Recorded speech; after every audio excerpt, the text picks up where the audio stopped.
Hi, welcome to the OpenMP workshop presented by the NSF Succeed program. This was originally a one-day hands-on workshop that you can view at your own pace. To get access to the slides and exercises used by the original students, look at the link below. OpenMP. What is OpenMP? Well, you could sum it up in a sentence for somebody that already knows what OpenMP is by saying it's a directive-based standard to allow programmers to develop threaded parallel codes on shared memory computers. And that is true and it's accurate, but it's only meaningful again if you already know what all this stuff means. So let's step through this sentence here. What's the most important part is probably that OpenMP is a directive-based approach.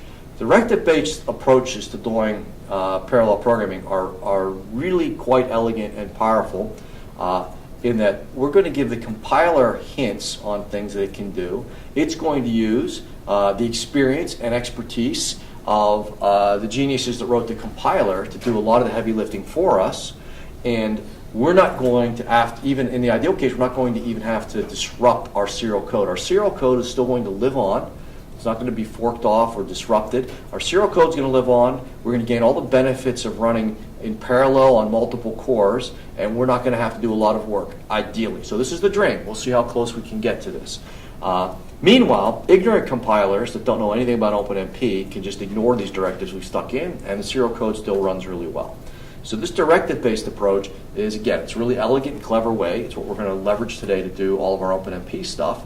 And it's become so effective that the OpenACC community, the GPU programming community, has adopted the very same thing. We'll talk about this at the very end of today a little bit, the relationship between OpenMP and OpenACC. But the idea has worked so well for OpenMP over the past almost 20 years now that when the GPU community needed a way to do things at a less low-level and primitive way than CUDA, they adopted it as OpenACC. So it works, and it works well in a wide variety of circumstances. The key advantages of using this directive-based approach is we're going to be able to stay pretty high level. We're not going to have to dive down to the specifics of hardware management of individual threads.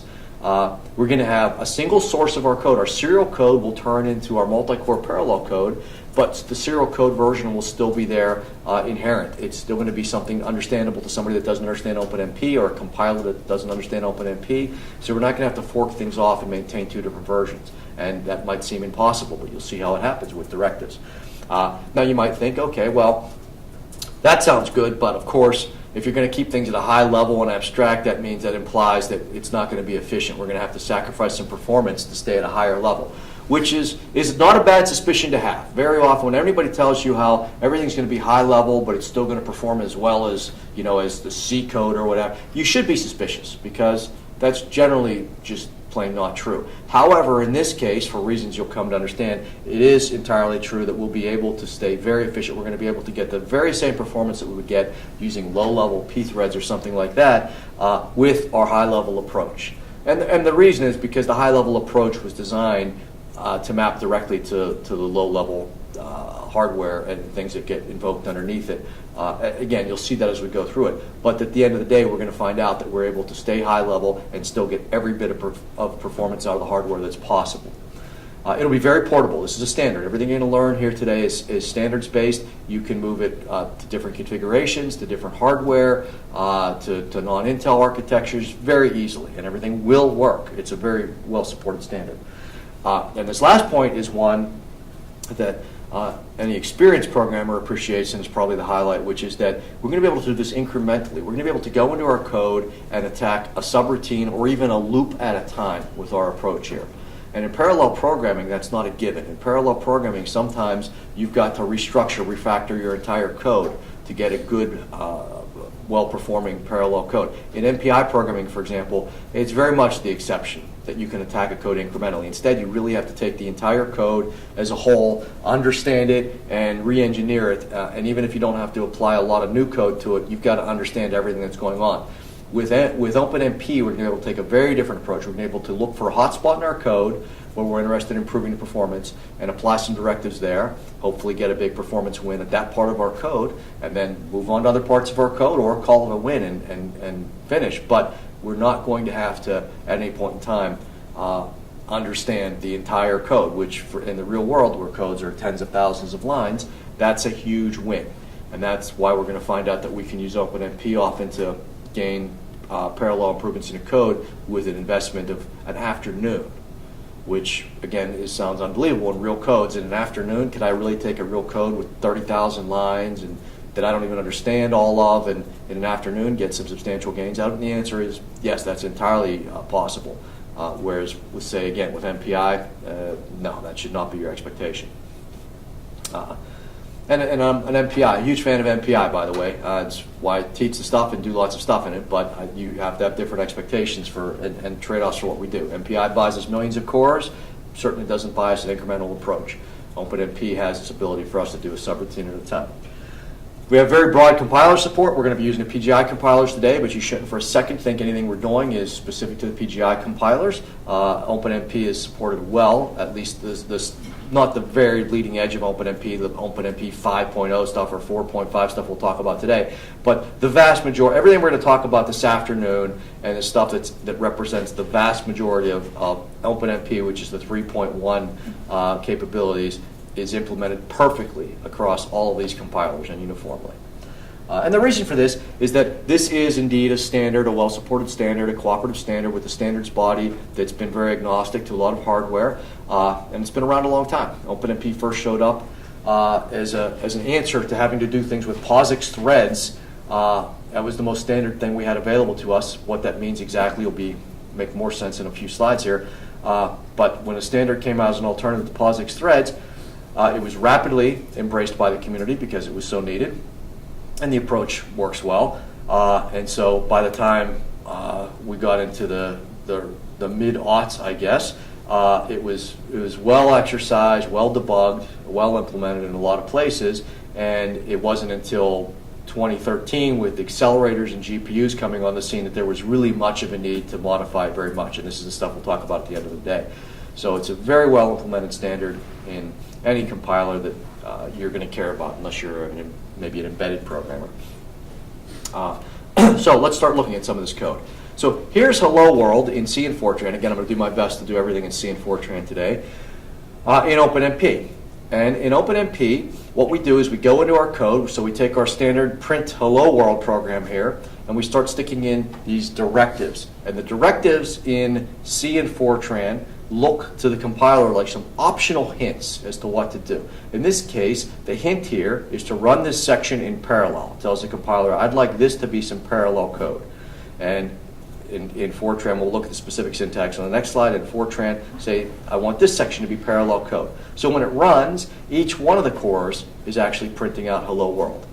So the particular syntax here of the code, before we get into the activity of what they're doing, is pretty straightforward and friendly. In that in Fortran, we're taking advantage of the fact that the Fortran language comments start with this bang, with the exclamation point. So in Fortran, OpenMP commands actually look to an ignorant compiler like just a funny comment. So a compiler that doesn't know OpenMP treats this as just a funny comment. On the other hand, a compiler that knows OpenMP knows that whenever a comment starts with this bang $OMP, it's about to be an OpenMP directive, and it should pay attention and try to do whatever you're hoping the compiler can do for you. C is very similar. It takes advantage of the pragma structure that's defined in C. So C pragmas, for any of you that are experienced C programmers, you know pragmas are where we have extensions to the language, basically, non-standard extensions. It's built in to incorporate those.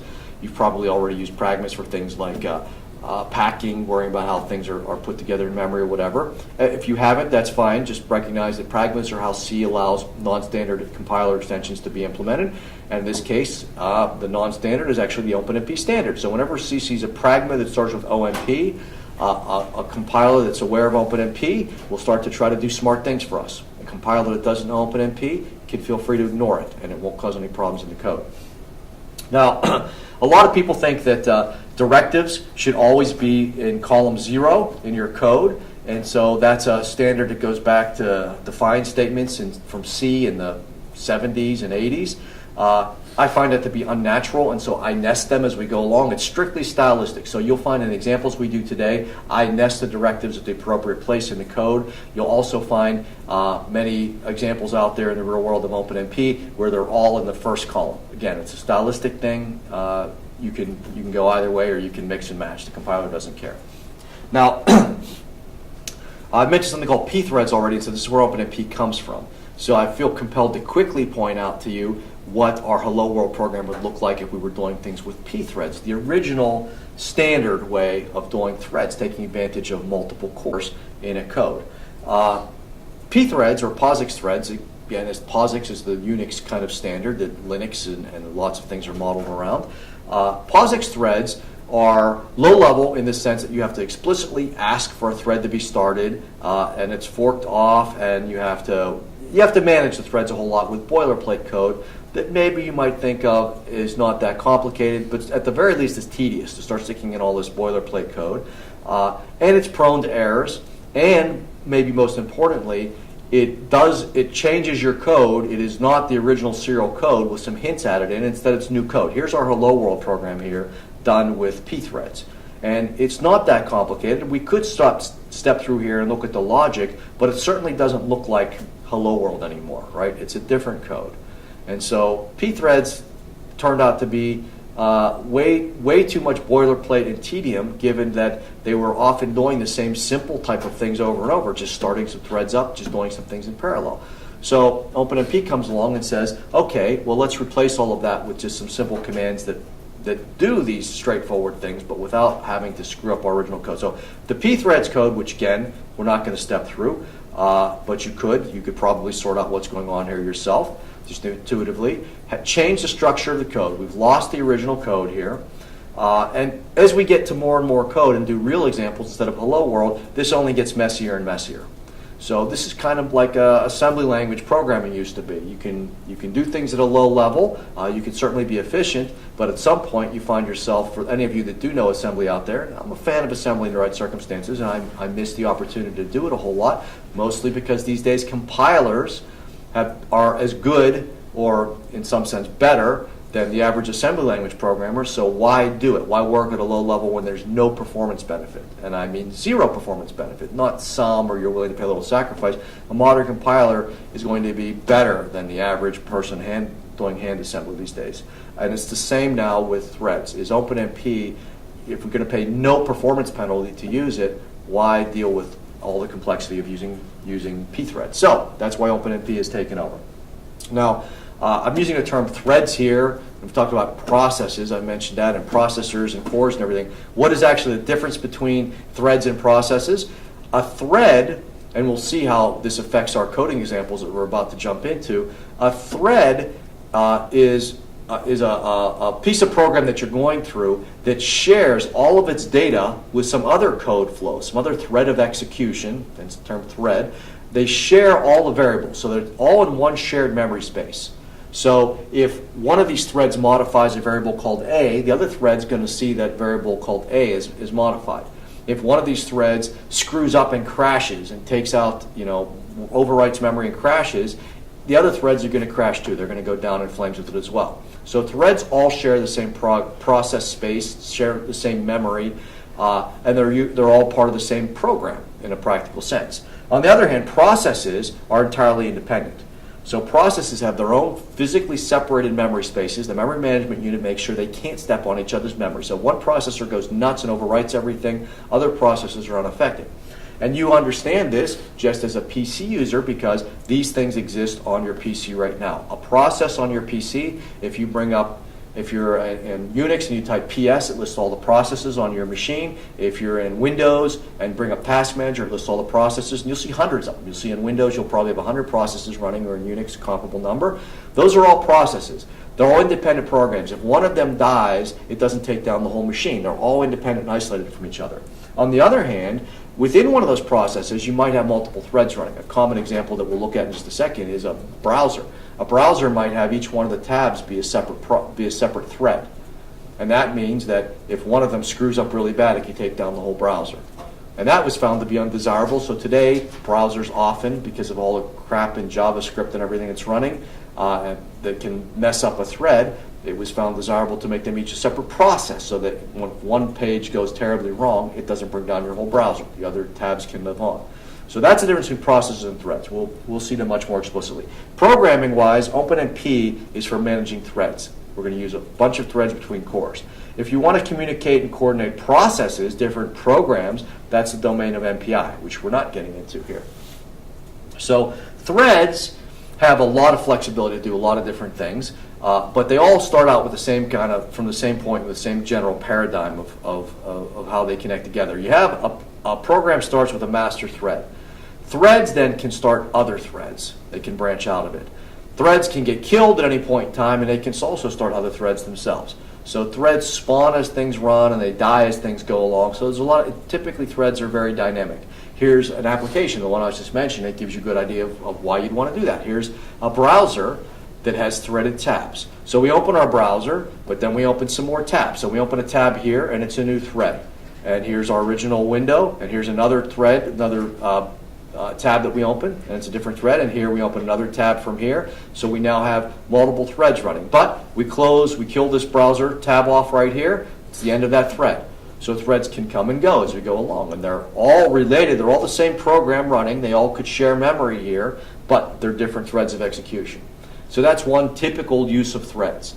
A different way to approach threads is you can say threads have very different purposes in running the code. So in a typical video game console today has multiple cores inside of it. They all have multiple cores.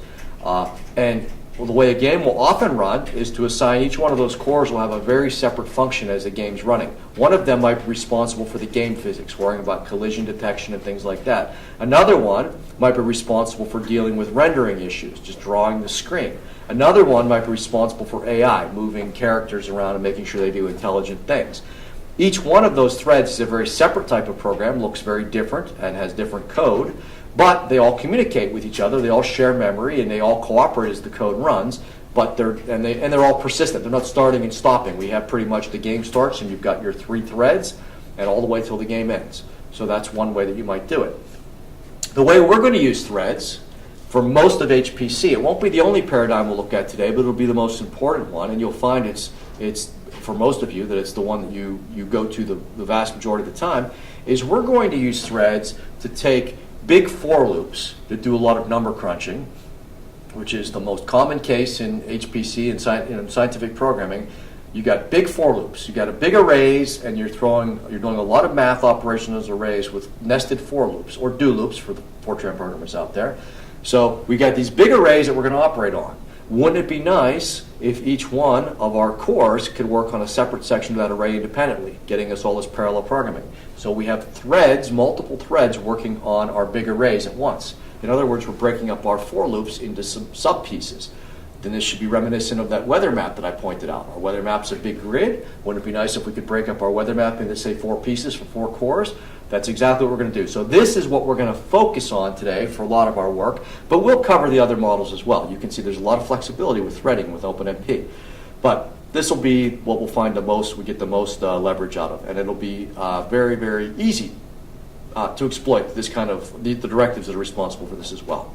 So this is the HPC generic use of OpenMP. What I will avoid today, even as we look into the more flexible ways of doing OpenMP, what I will avoid is just the encyclopedic going through the spec kind of thing.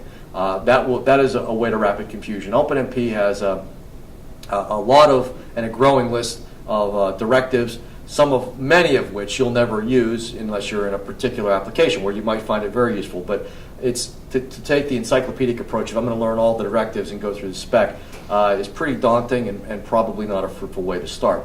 It's unfortunate that a number of resources out there do take that approach. I think it's confusing. Instead, we're going to look at the things that are probably most likely to be useful to, and we'll work our way down from there. Now, if this looks too easy and that we're just throwing some directives in our code and giving the compiler hints, and in particular, maybe in front of a for loop, we stick one of these parallel directives we're about to use. If it looks too easy, saying we're just telling the compiler to parallelize these loops for us, then, well, hell, why doesn't the compiler just do this for me automatically anyway? And so why do I even need to be involved, and why isn't everything just easy to parallelize? And the reason is that the directives that we give to the compiler to ask it to do things like to parallelize these for loops, these big arrays for us, have some things that can cause problems that we as human beings need to be aware of from our human level perspective. The compiler can't always be aware of these things. In particular, the 2 things we're going to look at are data dependencies and data races. And if we are aware of these issues, then the compiler can do a whole lot for us by itself. But these are some human level things that we need to be aware of. So let's look at them. Data dependencies. which are of great concern to anybody that's worried about getting good performance out of their code, not just in OpenMP. Even if you've just been a parallel programmer with any degree of experience, you will have in the past had the compiler, if you wisely look at the compiler suggestions and output telling you where it's doing a good job of speeding things up or not, you will have noticed in the past that the compiler is concerned with something called data dependencies. So even in serial programming, these things can hamper your performance. We'll look at exactly where it can just outright prevent us being able to parallelize things here for OpenMP, but data dependencies are something that's good for you to be aware of in general. So a data dependency is basically where one iteration of a loop has a dependence on another iteration of that same loop, and that means we can't break them up as independent pieces. We'll look at explicitly what that means right here. Say we've got a simple loop. This is the C version of it right here. The Fortran one's very equivalent, and we'll have plenty of examples of it. Let's say we've got a simple loop that's just going over 10,000 iterations right here. And it's doing nothing more than multiplying an array times 4. We've got an array called array, and we're just multiplying every element of that array times 4. Simple loop, straightforward. If we run this on 10 processors with OpenMP, what OpenMP will do for us is something that's very straightforward but very effective. It will take and distribute each one or a subset of those iterations over each one of the processors that are available. So if we have processors 0 through 9 here, and we have 10,000 iterations, it will take the first 1,000 iterations and put them on processor 0, the next 1,000 on processor 1. So it does nothing more than distribute these iterations in a regular fashion over the cores, and boom, we get a speed up of 10 right there. It's very simple and straightforward. We've got 10 cores, we've got 10,000 iterations of our loop. Let's spread them out and get a speed up of 10. That's the key to OpenMP right there. And it indeed is as simple as that. And that would work great. And indeed, feel free to do an example like that if you want. We'll jump past these simple ones and start with more complex ones, but that works great. On the other hand, what if we have a loop like this, which is perfectly valid code? There's nothing pathological about this, and you will find lots of loops that have this kind of characteristic in regular, well-written code. So there's nothing insane about this, but it does have a dependency here. It has a situation where our array now that we're multiplying by 4, we're also subtracting the result from the prior iteration of this loop. So we have each iteration here, as we go through iteration 100, where it's multiplying its element by 4, it's also subtracting out array element 99. Perfectly valid code, again, nothing wrong with this, and you will find code like this in the real world. However, this is a data dependency, and we have a problem now when we try to spread the results out over our code. Because processor 0 won't get to array element 999 until, well, step 999. Meanwhile, processor 1 wants the result of this for its very first time step. Processor 1 is starting out here on element 1000. And it can multiply it by 4 immediately, that's fine, but it needs this result from element 999 before it can go on. So what does processor 1 to do? It has two choices. It can either sit around and wait for processor 0 to finish all of its 1,000 iterations, and finally it can get started. And then it can do its 1,000 iterations. Meanwhile, processor 2 is waiting for element 1999.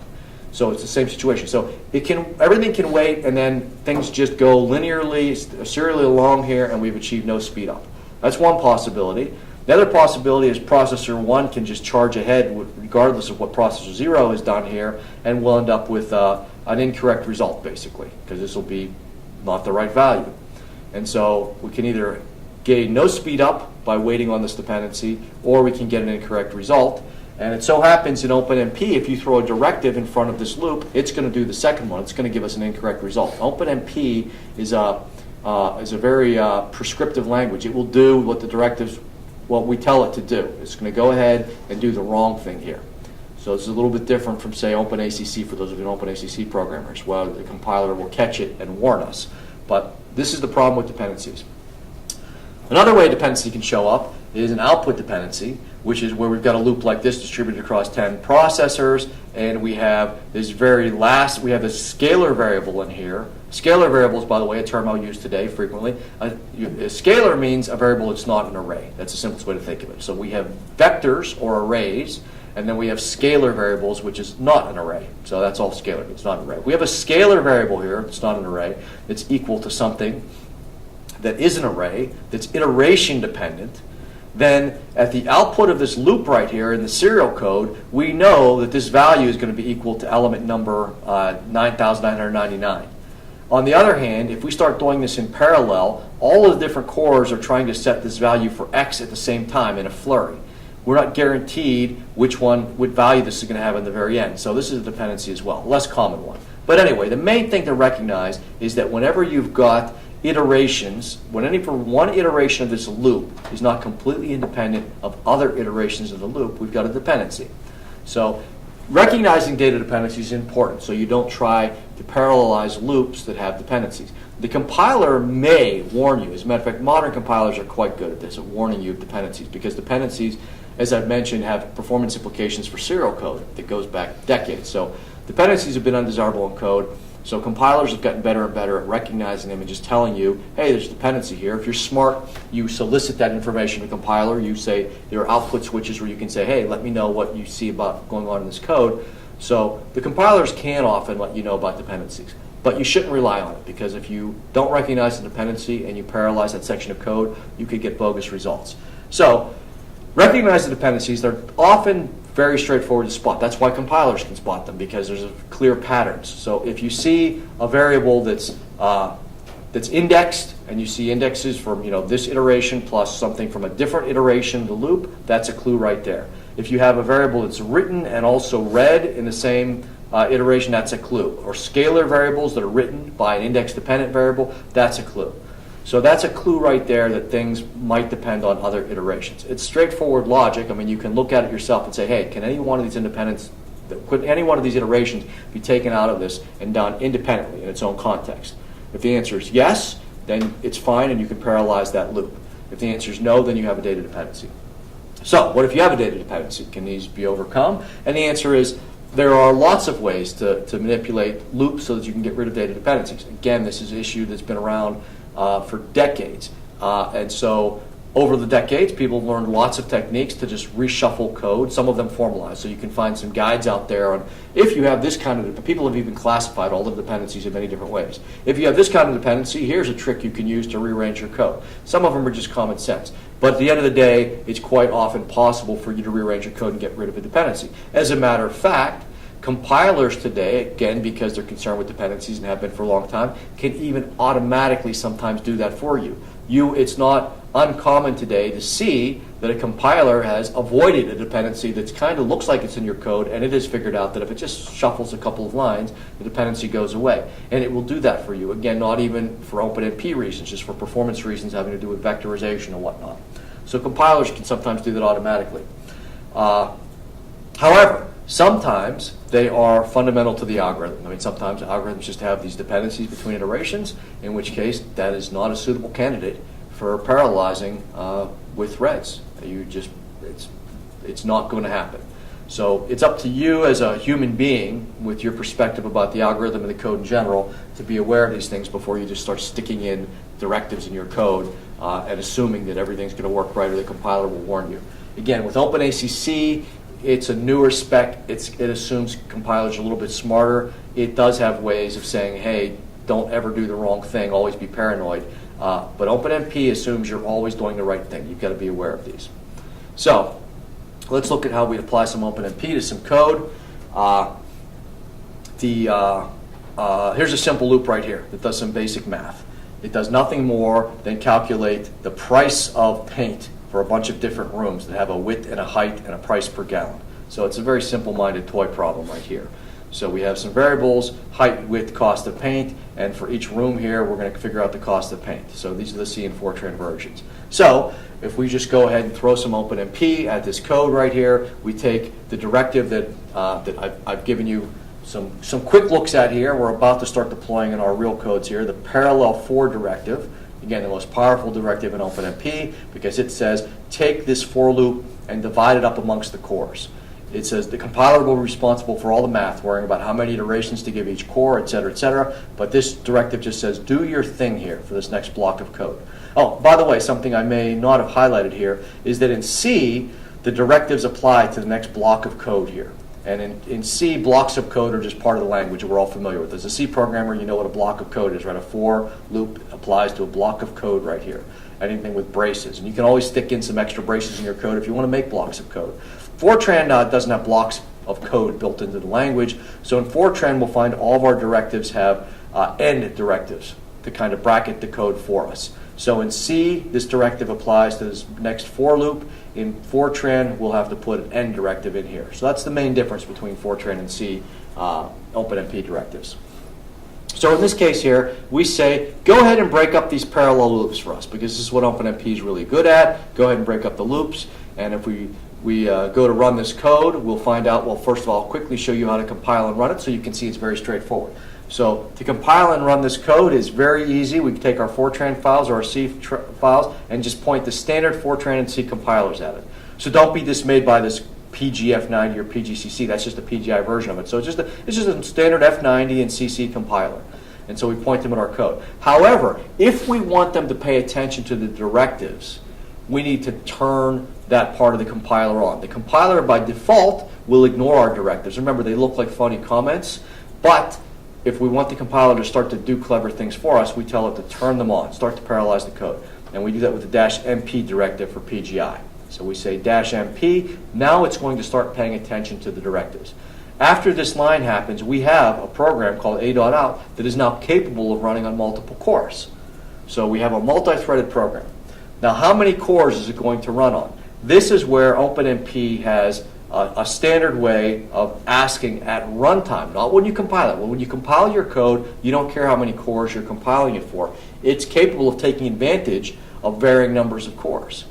At runtime is when OpenMP determines how many cores it's going to use, and it does that by looking at an environment variable that you set at runtime that says how many cores, how many threads actually, to be precise, how many threads you want it to use. And hopefully you've got more cores than threads, because that'll allow it to speed up. You can have more threads than you do cores, and it won't break, it just won't speed up. This is similar to the fact that on your machine right now, we were talking about processes earlier, and I said your machine probably has 100 processes running right now, whether it's Windows or Linux or whatever. Your machine probably only has maybe 4 cores in it on average, right? You've got a 4-core machine, but it's got 100 processes. It's no big deal, it's just task switches in the background, right? Only you're not going to get a speed up. If you keep adding more and more processes into the machine, they're just going to all run slower and slower. It's the same with OpenMP. You can make an OpenMP program. It's sitting out there. Your a.out is sitting there ready to be run. How many cores do you want to run on? How many threads, do you want to specify? Probably as many cores as you have available. So on bridges, for example, we have 28 cores on each one of the nodes that you're sitting on right now. So you might want to specify threads all the way up to 28. But if you specify 60 threads, it'll run. It'll just be very slow because you've now overloaded each core with multiple threads. So this is nice in that at runtime, you specify how many threads you want to run on. So in our case here, we compile our code, we end up with this a.out, and then before we run it, we say we run it on 8 threads. So this will take our code that we were looking at on this previous slide and say break each one of these for loops up amongst 8 different cores. And then we should hopefully get a speed up of about 8. And that's the idea. So this activates the OpenMP directives, and this says how many threads we want to run on. Now, if we run this particular example, something is going to be a little bit wrong. Our answers are going to be a little bit consistent. They're going to be different from the serial code, which, by the way, the definition, if you ever wonder what the definition of wrong is when you parallelize something, a good place to start is say, does it give me the exact same answers as the serial code? If the answer is yes, then it's right. If the answer is no, then it's in all likelihood wrong. So in this case here, we're going to find out that our answers vary a little bit, even from run to run, are inconsistent. Something's flaky. And the reason is the second thing that I mentioned we have to worry about in parallel programming. I said data dependencies are one thing. Well, we don't have a data dependency here. These loops are all independent, so we're safe from that. But now we run into the second thing we've got to worry about, which is data races, which is basically saying we're sharing data amongst the threads, and that introduces a whole hazard of the ability for them to step on each other's toes. And so in this case here, what's going wrong is that a variable called area in here, a scalar variable, there's one copy of it, and we have 8 cores updating that copy of area. So some of the cores are updating area right here as they're figuring out the area is equal to the height, width first. Let's say core 0 doing iteration number 1 is figuring out the area for iteration number 1. Meanwhile, core 3, figuring out iteration number 250 here, is also trying to figure out what its value should be. And they're all sharing one variable called area. And so they're each writing to this variable, they're overwriting each other. They're trying to share something that shouldn't be shared, and overwriting it means by the time it gets down here and is reused, who knows what value it's going to have? Is it going to be, is processor 3 going to be using a value set by processor 1? Who knows? It's anarchy, and it's unpredictable. So instead, what we want to do is we want to start to determine which variables should be shared and which ones need to have separate copies in order for us to get sensible results. By default, everything is shared. This is what makes threading different from processes, is threads all share memory. Everything is shared. So when we start up a program and we start to spit off threads, our tabs in our Windows browser or whatever, all the variables in your code are all going to be shared. And that works fine for our array variables because we can have each section of the array be shared by different cores. And that's what the parallel do loop does. It breaks up our array variables so that each section of our weather map, or in this case here, our big list of rooms, gets broken up amongst our 8 cores. But for our scalar variables, we need to have separate copies. And so this is where we're going to start to use private variables. We're going to take this area variable right here that was shared, which is a problem, and we're going to give each one of the threads, in this case with 2 threads, its own separate copy. So we're going to start to break things up. And the way we do that is to specify that things are private. So in OpenMP, we have the ability with a directive to say we have some variables that we need to make private. So when we have parallel for loops here, we look at loop and say which variables in our serial code are shared, and that's going to cause a problem when all of the cores start writing to it and reading from it, and let's give each one of those threads a private copy of it. And so the private clause will be incredibly useful for us. There are also some variations on this private clause that have some slightly different behavior. So variables are shared by default. You can actually use a shared clause if you want to make that very clear, so you can clarify things. There's private, which we just looked at to make private copies. Sometimes, though, you want them to behave a little bit differently. First private will initialize the variable with a copy from the master thread. So when we're coming into the code right here, we have serial code all the way up until we hit this loop. At this point, we now have a parallel code. So this variable private area right here doesn't get initialized by default. It doesn't waste time copying one copy and spreading it amongst all the cores. Instead, if we just say private, it's going to start out uninitialized. And that's fine here because it gets set within the loop. So that's fine. Private's often what you want. Sometimes, though, it might have a value that from up here that we want it to have, in which case we can use first private. Likewise, at the end of this loop right here, we might want area to have a particular value. Only problem is we have 8 copies of it right now. Which value should have? Well, we could say, we could say last private, and that says make sure that the value gets copied out of that shared region as well. Otherwise, it doesn't worry about it. So private variables are what gives us the ability to start to separate things amongst the threads when it needs to be separated. It's going to be the most important thing for us to worry about today, and as an OpenMP programmer in general. So the rules for what's private and what's shared are, I put them all on the slide right here, and at first this might seem a little bit complicated. It might seem like you have to stare at we have to keep this at hand when we do OpenMP programming, but it actually makes perfect sense. It's the only way the rules could actually work. So after you do a few OpenMP programmers, you'll realize you don't need this slide in front of you. It's the only way the variables make any sense. So the default in OpenMP is that everything is shared. When you start an OpenMP program up, all your threads share everything in memory. That's just the default. That's the way we want the world to operate. That's the whole point of having threads and not separate programs, is everything is shared. So by default, all your variables are going to be shared in your code.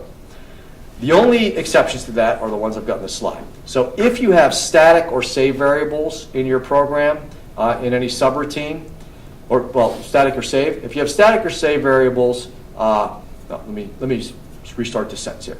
Local variables in any subroutine are not going to be shared. If you call a subroutine inside your code, it goes off. You can think of it as how could they be shared, because maybe you call that subroutine on some threads and you don't call it on others. So it might not even exist on some threads and it might on others.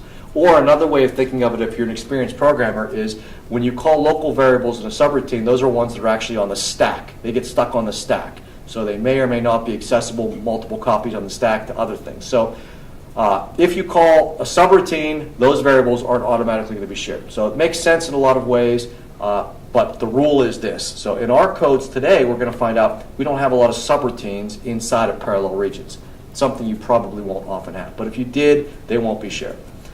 On the other hand, something that's much more obvious is that, and one that we'll use a lot today, is that loop index variables should never be shared, because when we break loops up into pieces for each processor to work on a separate subsection of that loop, it would be crazy, it would be madness if they actually shared the indexes of the loop, because we want processor 0 to be working on the first 1,000 iterations here. So processor 0 better have I equal to 0, 1, 2, 3, but then we want processor 1 to work on the next 1,000 iterations. So processor 1 better have I equal to 1,000, 1,001, 1,002. So of course, index variables can't be shared amongst the threads. That's how they break the loops up into pieces. So that should make perfect sense to you, that the index variables can never be shared. On the other hand, what about nested loops? Well, nested loops also, for the same reason, wouldn't make any sense to be shared. They have to really be kept track of separately by each one of the threads. Only little slight complication here to be aware of is that in Fortran that happens automatically. In C, that doesn't happen automatically. And it's not because there's ever a reason why you wouldn't want a nested loop. So here we have a C nested loop. There's no reason why you would ever want J to actually be shared. You would want the index variables to always be private. The only thing is in C, it's not entirely clear to the compiler what an index variable is, because in C, you can do lots of clever things inside of this for statement. And so for any of you that are experienced C programmers, you undoubtedly stumbled across or employed yourself the for statement, where you do a whole lot in here. You might have a lot more variables than just an index thing. So C for statements aren't necessarily super clean. Fortran do loops have to be super clean. There's nothing more than an index. C for statements, you could cram a lot in here. So for C, it's not entirely clear what that index is. So in C, you have to explicitly say that it's private, and you should always do that, because like I said, in C, it's not always possible for the compiler to tell that J is really the index variable here. It might be incredibly obvious to us staring at this, but it's also possible for us to cram a lot of extra junk in a for loop in C. So we have to specify for any nested loops that it's private. And lastly, variables declared within a block in C are private. So whenever you have a locally declared variable in C in that block, that's going to be private. Again, if you know how the compiler works, it makes perfect sense, because that local variable is actually a stack variable that gets created on the fly right there. So it's hard for it to be shared with other things, given it was just created right there. But that's not as important as just knowing that that buys us here this really nice way to have all these last three rules come together here and allow us in C to write loops that look nice and clean like this, because the fact that this is, so if you use C99 syntax, so for those of you that are comfortable with C99 syntax and declare your loop indices inside of the loop, it all comes together and we don't have to say private out here, because this actually technically is a variable declared within a block that makes it private, and so everything works perfectly. So we can have a nice clean parallel loop with nested loops like this, where all these rules work with each other and give us this. Now, if you find all of this confusing again, and I can't blame you, this is the first time you've stared at these rules and said, there's a lot of rules to worry about what's not shared. Instead, let's take a step back, and I said this all makes sense after you use the stuff. It's the only way it could possibly work, but let's instead pretend that this is way too confusing. We can't remember this right here. We don't want to have to write this on the back of our hand as we program, and instead, let's just be extra safe and redundant, and if you write all of your loops with everything explicitly private, you won't go wrong. So here are some for loops and some do loops where we've been extra careful, and it's fine. If we call something private that the compiler would have made private anyway, that's fine. So I recommend that as you get started here today, that you do a for loop like this where it's I and J, a nested for loop. Just say private I and J for the indices.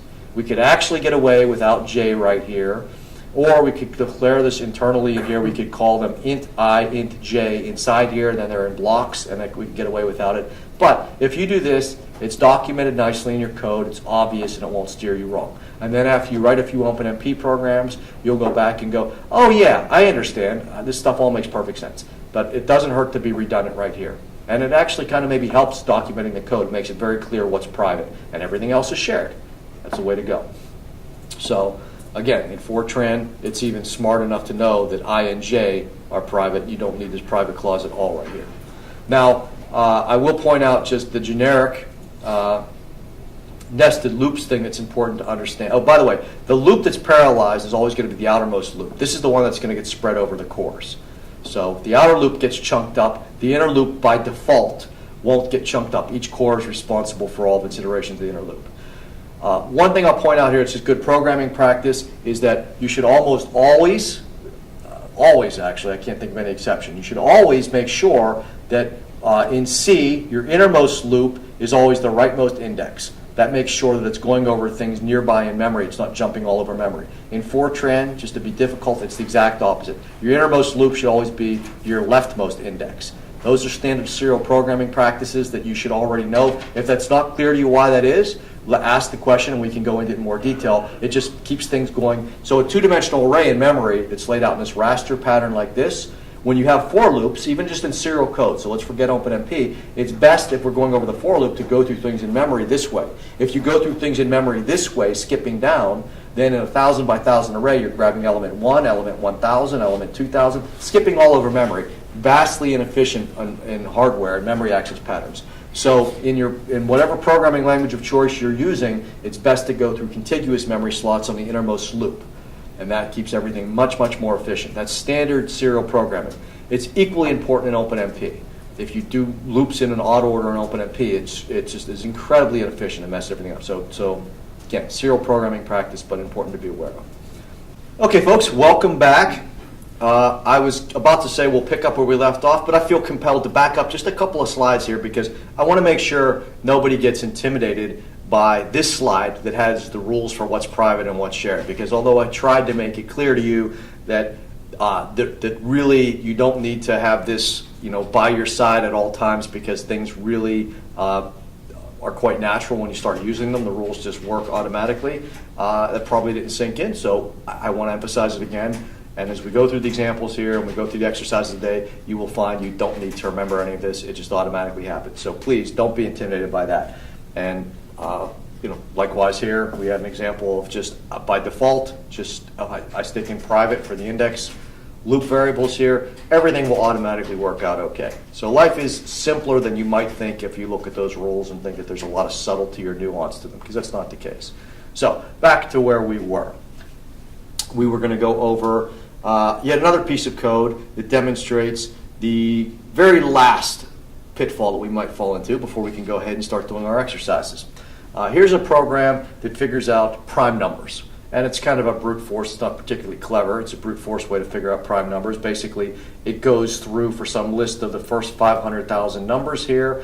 It goes through every one of those numbers and tries to divide it by all the smaller numbers. And if it can divide it by one of the smaller numbers, it knows it's not a prime, and it adds one to the not primes count. Otherwise, it must be prime. So when we're done here, we know how many were not prime, and that tells us how many were prime. So again, very simple brute force way of finding prime numbers. And we're going to do some OpenMP here to accelerate this. So the obvious thing to do is always to look at the big for loop or the big do loop, throw an OMP parallel for instruction in front of it, and let it parallelize the loop. And that's exactly what we do here.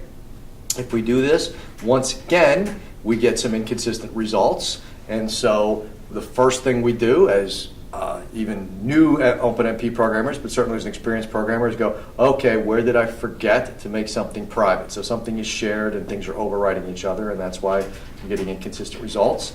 And I look at this and I say, okay, well, I don't have any variables being, I don't have any dependencies here. I don't have anything that's crossing iteration counts here. I've only got one scalar in here, because scalars being overwritten are always a suspicious thing. And sure enough, my scalar here, not primes, this variable called not primes, is shared amongst the threads, but it looks like there's no obvious opportunity for the different threads to be confusing each other. They're not reading it, they're just all writing to this not primes. If they were reading it back to each other, maybe they might be confused as to which one should own it or be responsible for updating or whatever, but the way this is set up, they're just writing, they're just each thread as it's finding that it has a new not prime, as it's going through the list, the broken up list, it's just adding to that one scalar variable. So where's the opportunity for this to go wrong?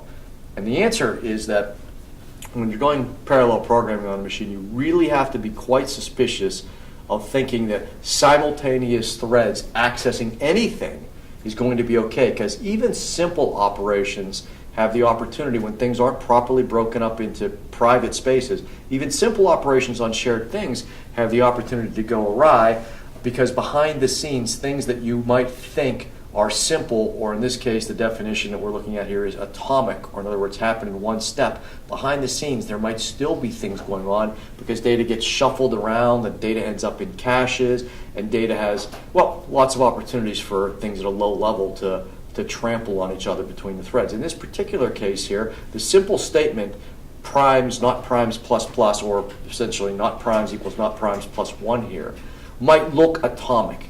The word atomic meaning that it happens in a single step, a single operation. But in reality, there's several steps that go on to make this happen. Whenever you have a line in your code, in any programming language, a serial programming language, like not primes equals not primes plus 1, what actually happens behind the scenes is the processor goes out to memory and grabs this variable not prime. It reads into a register, it adds 1 to it in that register, and then it writes it back to memory. Actually, it might even have more steps in that, involving caches along the way, intermediate steps. But at the very least, it has to go out to memory, add 1 to it, and write it back to memory. So that actually introduces the opportunity for other threads that are doing that same operation to update not primes plus 1 to have some confusion, some conflict. So for example, say thread 0 goes out and grabs not primes is equal to 100. So far we found 100 numbers that aren't primes. So not primes is sitting out there in memory equal to 100. Thread 0 just finds another number that's not a prime, so it wants to update it. So it goes and grabs 100 from memory and reads into a register where it's about to add 1 to it. Meanwhile, at roughly the same time, thread 4 has just found another number that's not a prime. So it goes out to memory and grabs value 100 out of memory, and it reads it into a register to update it.